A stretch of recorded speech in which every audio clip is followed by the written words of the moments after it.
लेकिन इस बीच बता दें आपको बड़ी खबर आ रही है, जहां पे बिहार में दोपहर 3 बजे तक का जो वोटिंग परसेंटेज है वो निकल के सामने आ गया है। बिहार में दोपहर 3 बजे तक 53.77% वोटिंग हुई है। ये जानकारी निकल के सामने आ रही है। बिहार में दोपहर 3 बजे तक जो वोटिंग परसेंटेज है वो बताता है कि किस तरीके से जो वोटरों का उत्साह है वो दिखाई दे रहा है पोलिंग बूथ पर। जो वोटिंग परसेंटेज है बता दें आपको कि बिहार में दोपहर 3 बजे तक 53.77% वोटिंग हुई है। अब जिलेवार जो आंकड़े जरा वो भी जान लीजिए। बेगूसराय में 59.82% वोटिंग हुई है। भोजपुर में 50.7% वोटिंग हुई है। बक्सर में 51, दरभंगा में 51, गोपालगंज में 58.17% वोटिंग हुई है।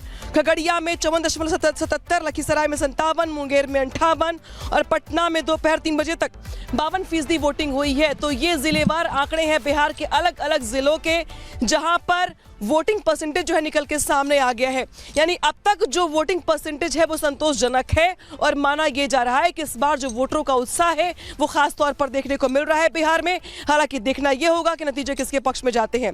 अब सीधे लिए चलते हैं आपको ग्राउंड जीरो पे, जहां से जुड़ रहे सहयोगी मेरे अलग अलग जगहों से हमारे साथ जुड़ रहे हैं। अमृत मोकामा से पलक जुड़ रही है पटना से, साथ ही हमारे साथ सागर जुड़ रहे हैं बख्तियारपुर से। इसके अलावा जो बाकी अन्य सहयोगी हैं वो भी जुड़ेंगे हमारे साथ, लेकिन पहले रुक करते सहयोगी पलक का। पलक, सुबह से आप भी जो पोलिंग बूथ है वहां का जायजा ले रही हैं, लोगों से बातचीत कर रही हैं, लेकिन अब चूंकि 3 बजे से आगे का वक्त हो चला है और अब मतदान में कुछ ही घंटे बचे हुए हैं, वोटों का रुझान कितना देख पा रही हैं? अब जरा लोगों से बात भी करिएगा, समझने का प्रयास करिए कि उनके मन में क्या चल रहा है वोटिंग के दिन आखिरी कुछ घंटों में।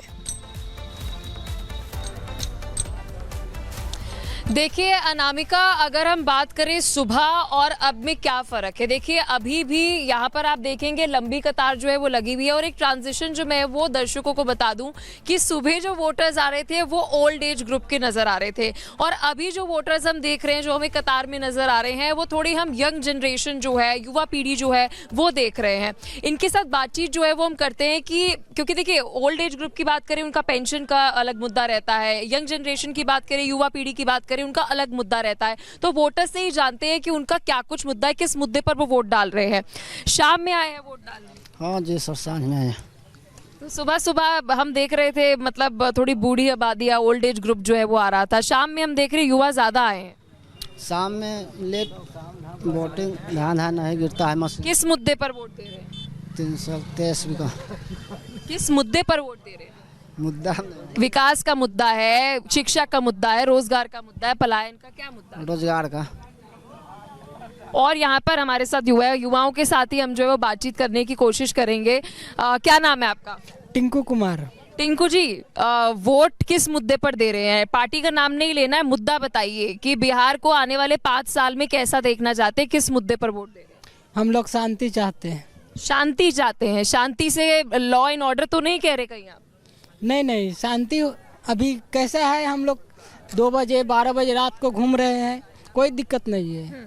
इसी प्रकार से शांति चाहते हैं। विकास हो या नहीं हो, विकास हुआ है? वैसे विकास होगा अथवा नहीं होगा, विकास तो बोल ही रहा है जो हो ही जाएगा, होबे नहीं कर रहा है, उसको छोड़ दो, कम से कम शांति से कमाने दो, खाने दो। अभी आपने शांति का जिक्र किया, डिप्टी सीएम जो है उनके काफिले पर हमला हुआ है, पता है आपको ये खबर? नहीं। उनके काफिले पर हमला हुआ है और बहुत बड़ी सुरक्षा में चूक मानी जा रही है, आरजेडी के ऊपर सवाल उठाए जा रहे हैं।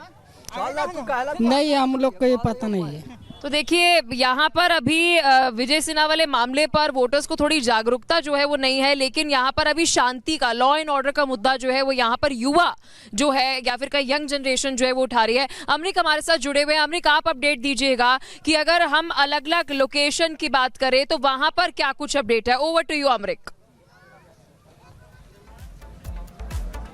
बिल्कुल बिल्कुल पलक, मैं आपको तस्वीरें दिखाऊं। इस वक्त हम बाढ़ में हैं और यहाँ पर जो बीजेपी के उम्मीदवार हैं वो सियाराम सिंह, वे यहाँ पर मतदान करने गए हैं और ये आखिरी वक्त चल रहा है, तो अब यहाँ पर चहलकदमी एक बार फिर नजर आने लगी है। एक बार जरा अनुपम आप तस्वीरें दिखाएं। देखिए यहाँ पर मतदान के लिए शाम का वक्त है और अभी तक 53.77% मतदान हुआ है, लेकिन उसके बाद देखिए जैसे सूरज ढलने की कगार पर है, यहाँ पर देखिए आप स्थानीय लोग जो हैं वो मतदान करने एक बार फिर पहुंचे हुए हैं। तो ये तस्वीरें शाम की हैं, अभी 4 बज रहा है और 4 बजे की ये तस्वीर आप देखिए, ये सीधे तौर पर ये इशारा कर रही है कि वोटर्स जागरूक हैं और जो दिन में नहीं आ पाए, कहीं व्यस्त रहे होंगे, वे शाम में एक बार फिर मतदान करने पोलिंग बूथ पर पहुंचे हुए हैं। ये उत्साह सीधे तौर पर बता रहा है कि इस बार क्या मुद्दे। और देखिए ये हम तस्वीर आपको दिखाएं, बीजेपी उम्मीदवार जो हैं श्याम सिंह जी यहाँ पर पहुंचे हुए हैं और बिल्कुल आचार संहिता का मामला है, लेकिन इस बार का जो एजेंडा है, विकास की बात जो हो रही है, कौन से मुद्दे हैं? आप तो क्षेत्र में रहते हैं, जनता के बीच रहते हैं, क्या मुद्दा है, आपको क्या पता चलता है और आपके अपने मुद्दे क्या है लोकतंत्र को मजबूत बनाने? इसमें जो आदरणीय नीतीश जी जो 20 साल काम किए हैं, जो विकास का मॉडल है, उसी के नाम पर पूरे बिहार में ही एनडीए है और बाढ़ मोकामा में तो एकदम समझिए कि मार्जिन जो है करीब 50,000 का रहेगा दोनों जगह। और जो आदरणीय नीतीश जी जो काम किए हैं रोड के क्षेत्र में, बिजली के क्षेत्र में 125 यूनिट बिजली फ्री हुआ है और जो है जो पेंशन जो है वृद्धा पेंशन 400 से 1100, इस सारे चीज़ का इम्पैक्ट पब्लिक के दिमाग में। और जीविका दीदी का जो 10,000 अकाउंट में गया है और 2 लाख 3 महीने के बाद जो बिजनेस करने के लिए आएगा, वो भी उसमें भी जो किसी तरह का कोई इंटरेस्ट नहीं है, उसका इम्पैक्ट जो है महिलाओं पर अच्छा खासा पड़ा है। तो हम देख रहे हैं कि जहाँ भी महिला वोटर है वो सारे एनडीए के पक्ष में है। अब पूरे जो है इस क्षेत्र में जो है बाढ़ मोकामा में एकदम सुनामी है, दोनों जगह हम लोग भारी बहुमत से जीतेंगे। तेजस्वी यादव भी महिलाओं के लिए योजनाएं चला रहे हैं। तेजस्वी यादव का जो है वो बोलते हैं, वो करते नहीं ना है। वो क्या करते हैं? अगर कुछ करते हैं, उनका कोई विजन है, कोई नीति है, कोई नेता है तो बताइए। अभी तक उनको कांग्रेस नेता घोषित किया है, वो सेल्फ प्रोक्लेम्ड नेता है ना। और नौमी फेल है। एक तराजू पर आदरणीय नीतीश जी को रख दीजिए और एक तराजू पर जो है तेजस्वी जी को रख दीजिए, तो एक 50 ग्राम होगा, ये वो 1 kg होगा। तो इतना का अंतर है। तो वो आदमी के बारे में विजन क्या है उनका? जो भी हमारे नौकरी जो है आदरणीय नीतीश जी ने करीब 25 लाख दिए हैं, इस बार का टारगेट 1 करोड़ है। और तेजस्वी जी नौकरी देंगे तभी तो पटने में जमीन लिखाएं, अभी पूरा जो है बिहार के जमीन लिखा लेंगे। तो इस बार अभी अगर आज की हम बात करें तो आज एक खबर सामने आई कि लखीसराय में आप ही के पार्टी के सीनियर लीडर जो हैं विजय सिन्हा जी, उनके काफिले पर हमले का उन्होंने आरोप लगाया, गोबर फेंके गए और उन्होंने आरजेडी पर सीधे तौर पर यह आरोप लगाया। आरजेडी तो यही सब कर ही रहा है। आरजेडी यहाँ भी जो है रात भर जो है चुनाव का माहौल खराब, पैसा बांटना, उनका तो ये नीति ही है। किसी तरह से जो है चुनाव जीत जाओ और फिर भ्रष्टाचार करो, परिवारवाद करो, ये उनका तो लक्ष्य नहीं है। उस सारे जगह पूरे बिहार में ही यही काम करते हैं। आप देखें कि हम बिल्कुल। तो हमारे साथ यहाँ के जो भारतीय जनता पार्टी के उम्मीदवार हैं, बाढ़ से वे मतदान करने आए थे। और चलिए अब आपको अगली तस्वीर दिखाते हैं। हमारे सहयोगी सागर इस वक्त जुड़े हुए हैं हमारे साथ। सागर, आप बताएं कहां पर है और वहां पर रुझान कैसा आपको नजर आ रहा है?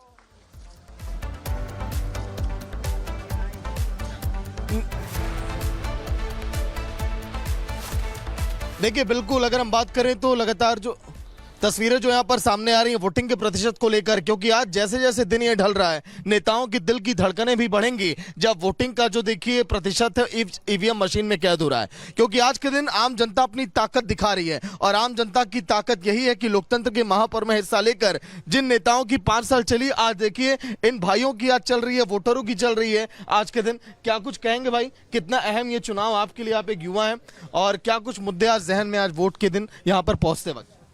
वोट तो दे ही रहे हैं, सरकार हम पे नज़र नहीं दे रहे हैं कि बेरोजगार को रोजगार दिया जाए, और क्या कह सकते हैं। तो बिहार में रोजगार होना चाहिए। आइए युवा, आप भी हैं, बताइए क्या कहेंगे। हाँ, रोजगार तो एक महत्वपूर्ण मुद्दा है जो भी विधानसभा में इसको उठाना ही चाहिए जोर शोर से।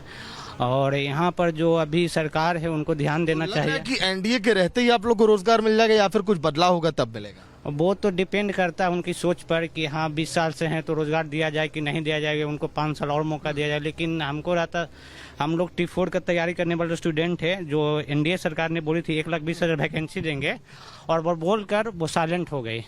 देखिए ये जो बता रहे हैं बिहार के युवा, वोटिंग के पैटर्न की बात करें, जो ट्रेंड रहा सन 2005, 2010, 2015, 2020, लगातार वोटिंग के प्रतिशत में उत्तरी बिहार और मध्य बिहार में हमने देखा है लगातार चढ़ाई हुई है। यानी कि 102% का इजाफा हर 5 साल के बाद हमने देखा पहले चरण के चुनाव में। तो ऐसा ना हो इस बार के चरण में भी ये जो बदलता वोटिंग का प्रतिशत है वो कुछ और इशारा करे, क्योंकि ब्रेक के पहले हमने इस बात का जिक्र किया था। आपके भी घर में बच्चे हैं चाचा, आप खुद बिहार के निवासी हैं, क्या आप चाह रहे हैं बदलाव? अब क्या आज बोलिए। हम लोग तो चाहते हैं कि एक रहते रहते भारी हो गए हैं, हम लोग कुर्सी को चेंज करना चाहते हैं, नया युवक दल लाना चाहते हैं, सरकार बदलना चाहते हैं और काम भी बदलना चाहते हैं, अच्छा काम लेना चाहते हैं। इसी पर है उसे उठाना चाहते हैं। हाँ, हटाना चाहते हैं। तो किसको बैठाना चाहते हैं? हमने बैठाना चाहते हैं तेजस्वी सरकार को। हाँ। क्यों उम्मीद आपको लग रही है? क्या उनके वादों में आपको जोश लगा, वो दम लगा, या फिर बात कुछ और? हमने पूरा समाज में दम लगा कर और जो हैं वो अगले समाज से विनती अर्जू कर रहे हैं कि नहीं हमारा सरकार अब भैया आप भी बताइए, जिस तरह से उन्होंने बोला क्या कहेंगे? हम तो यही चाहेंगे कि सरकार कोई भी रहे, जितना भी युवा लोग हैं उनको सभी समय पे जो जितना तक पढ़े हैं उनका योग्यता अनुसार जॉब मिले, किसी तरह दर दर भटकने की जरूरत नहीं है। लेकिन सरकार से यही आशा रहता है कि हमको आने वाले जो भी सरकार बनेंगे हमको कुछ न कुछ फायदा होगा,